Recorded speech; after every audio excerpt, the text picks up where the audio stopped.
Most people spend their entire lives working hard, earning decent money, and somehow never getting ahead. And the frustrating truth is, it's not because they're lazy. It's not because they're unlucky. It's because nobody ever sat them down and explained how wealth actually works. So that's what we're doing today. There are 3 real routes to $1 million. One is slow, reliable, and almost impossible to fail if you stay the course. One is faster, but demands that you develop real skills and real discipline. And one is the route most people dream about. Fast, exciting, and statistically likely to wipe you out if you're not careful. I'm going to walk you through all 3. The big picture you need to understand, the specific steps that actually move the needle, and the honest truth most financial content won't tell you. By the end of this video, you'll have a clear picture of exactly which route fits your life and precisely what to do next. Let's get into it. Before we talk about routes, we need to talk about the environment you're operating in. Because most people start investing without understanding the game they're actually playing. The first thing to understand is inflation. Right now, silently, inflation is eating your money. At just 3% per year, your purchasing power halves every 24 years. That savings account earning 2% while inflation runs at 4%. You're losing ground every single month while your balance technically goes up. Most people never realize this is happening to them until it's too late to do much about it. The second thing to understand is tax, and this one is genuinely underrated. The single most powerful move most people can make before picking a single investment is understanding tax-advantaged accounts. A 401k with employer matching is an instant 50 to 100% return on that money before the market does anything. It's as in the UK, pension wrappers in Europe. These structures compound your wealth dramatically faster than a standard account because you're not constantly losing a percentage of your gains to the government. Free money always comes first. And the third thing, the one that makes everything else possible, is time. A 20-year-old who invests $10,000 and never touches it will have $452,000 by retirement. A 40-year-old who does the exact same thing walks away with $67,000. Same money, same market. 20 years of difference. Time is the single most powerful variable in this entire equation, and most people waste the years when it matters most. Before we get to the roots, there's one milestone that sits above all others, and nobody talks about it enough. Charlie Munger, Warren Buffett's partner, and one of the greatest investors who ever lived, said it directly. The first $100,000 is a bitch. His words, not mine. And he was absolutely right. Here's why that number matters so much. At $10,000 invested, a 10% return gives you $1,000. Nice, but it doesn't change your life. At $100,000 invested, that same 10% return gives you $10,000, a month's salary for most people, generated without lifting a finger. At that level, compounding stops being a concept you read about and starts being something you actually feel. The money starts working harder than you do. This is why your entire focus in the early years should be getting to $100,000 as fast as humanly possible. Not by taking big risks, but by saving aggressively, cutting ruthlessly, and investing consistently. Every financial decision before you hit that number should be evaluated through one lens. Does this get me to $100,000 faster or slower? Once you're there, the game genuinely changes. The compounding accelerates, the psychology shifts, and the routes we're about to discuss become dramatically more powerful. Now, 3 routes. Route 1, the safe route, compounding and index investing. This is the route that has made more ordinary people wealthy than any other strategy in history. It requires no special knowledge, no market timing, no clever moves. What it requires is consistency over a long period of time. And that turns out to be harder than it sounds. The math behind this route is honestly staggering when you see it laid out. $500 per month invested in a simple S&P 500 index fund at the market's historical average return of around 10% per year grows to $102,000 after 10 years, $382,000 after 20, and crosses $1,130,000 after 30. You personally contributed $180,000 of that. The market handed you almost $1 million on top, simply because you stayed consistent and let time do its work. The practical steps to make this work are straightforward, but non-negotiable. The first is cutting lifestyle inflation before you do anything else. There is a pattern that destroys wealth at every income level. Every time earnings go up, spending rises to match it. A new salary becomes a new lifestyle, becomes a new normal, and the gap between what you earn and what you invest stays exactly the same. Breaking that pattern is the foundation of everything. A savings rate of 20% is a minimum. 30 to 40% is where the real acceleration happens. The second is building an emergency fund before you invest a single dollar. 3 to 6 months of living expenses sitting in a high-yield savings account, untouched unless something genuinely unexpected happens. Without this, the first serious life event, a medical bill, a car repair, a job loss, forces you to liquidate your investments at the worst possible time. This fund is not an obstacle to investing. It is what makes long-term investing psychologically possible. The third step is maxing tax-advantaged accounts before anything else, which we already covered. But it bears repeating because the difference in long-term outcomes is enormous. And the fourth, perhaps the most important of all, is staying the course when everything feels wrong. The market will drop 30, 40, even 50% at some point during your investing life. It has happened before, and it will happen again. The investors who kept buying through 2008, who kept buying through the 2020 crash, who resisted the urge to sell when every headline told them the world was ending, those are the investors who are now sitting on life-changing returns. The ones who sold are still waiting for a moment that feels safe enough to get back in. Route 2. The medium route. Skill-based investing and business.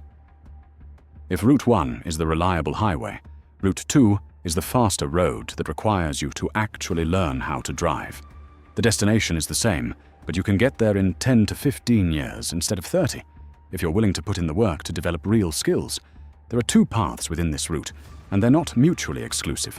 The first is concentrated, skill-based investing. Instead of buying the whole market, you develop deep knowledge of specific companies or sectors and make larger, more deliberate bets on the ones you understand best.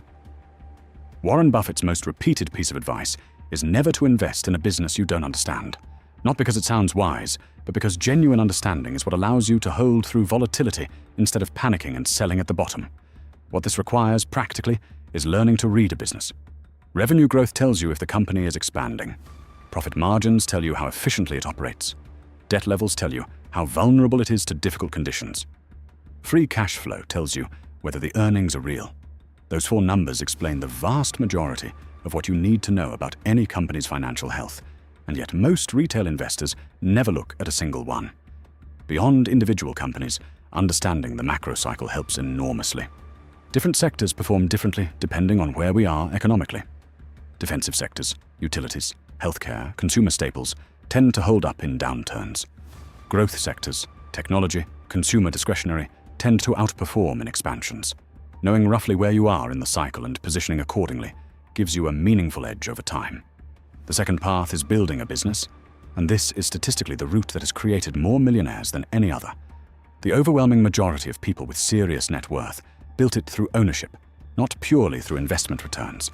The reason is simple. A well-run business can generate returns on your time and capital that no index fund can match.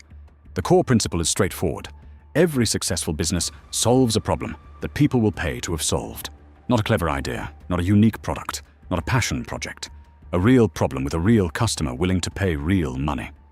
Before spending a dollar building anything, the first job is to find and talk to 20 people who have that problem and who would pay your price to solve it.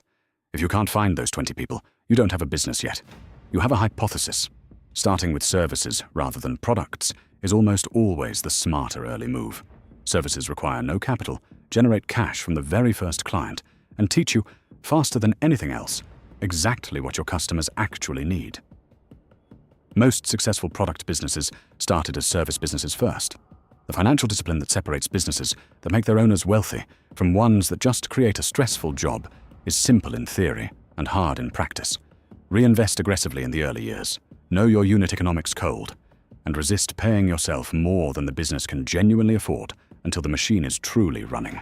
Route 3, the high-risk route. Trading and speculation. This is the route that gets the most attention and produces the worst average outcomes. And I think you deserve the full, honest picture before we go any further. 90% of retail traders lose money. That number comes from studies across every major market: stocks, options, forex, crypto, and it's remarkably consistent. The market is not a neutral arena. It is populated by institutions with faster data, better technology, lower costs, and professional risk management operating full-time. When you sit down to trade against them with a laptop and a brokerage account, you are not competing on a level playing field. So why include it? Because the 10% who do succeed build wealth at a pace that no other route can match, and because understanding how professional trading actually works, even if you never actively trade, makes you a fundamentally better investor. The thing that separates the 10% from the 90% is almost never superior stock picking. It's risk management. The traders who survive and thrive long-term are not the ones who are right more often. They're the ones who lose small amounts when they're wrong and capture large gains when they're right. A trader who wins only 40% of the time, but consistently makes 3 times their risk on winners, while losing only once their risk on losers, will compound wealth steadily over time. That math works even with a majority of losing trades. The other thing that defines consistent winners is looking for asymmetric situations, positions where the downside is clearly defined and limited, and the upside is meaningfully larger. Structured bets around specific catalysts, macro dislocations where the market has clearly overreacted, situations where the risk-reward genuinely makes sense on paper before emotions enter the picture. But the deepest edge in trading is psychological. And this is where almost everyone fails. The market is specifically designed, by its nature, to trigger the worst possible human instincts at the worst possible times. It makes you want to buy when prices are high and excitement is everywhere. It makes you want to sell when prices are low and fear dominates. Both impulses are exactly wrong. The only reliable solution is a written trading plan with specific rules that you follow mechanically, not based on how you feel on a given day, but based on criteria you defined when you were calm and thinking clearly. If you're serious about exploring this route, paper trade for at least 6 months before risking a single real dollar. Keep a detailed journal of every trade, your reasoning, and your emotional state at the time. If you're not consistently profitable on paper, real money will not fix that. The stress of real capital makes every mistake worse, and never, under any circumstances, risk money whose loss would materially affect your life. Every single route we've discussed runs into the same wall eventually. Not market conditions, not bad luck. You. The most insidious wealth destroyer is lifestyle creep, the quiet, constant expansion of spending to match income. Research consistently shows that beyond a certain income threshold, additional spending delivers almost no meaningful increase in life satisfaction. But the spending happens anyway, automatically, because it feels like progress. The people who build real wealth are the ones who consciously and deliberately resist this, who keep living as though they earn less than they do, and redirect the difference into assets that compound. The social environment you operate in matters more than most people want to admit. The people around you set your baseline for what's normal, what cars are normal, what holidays are normal, what spending is normal. If everyone in your world spends everything they earn, that becomes your normal too, and you'll spend everything you earn without even noticing it's a choice. Deliberately surrounding yourself with people who are building wealth changes your behavior at a level that willpower alone simply cannot reach. And finally, consistency will always defeat intensity. The person who invests $500 every single month without fail for 30 years will outperform almost every trader, almost every speculator, almost every person who ever tried to shortcut their way to wealth.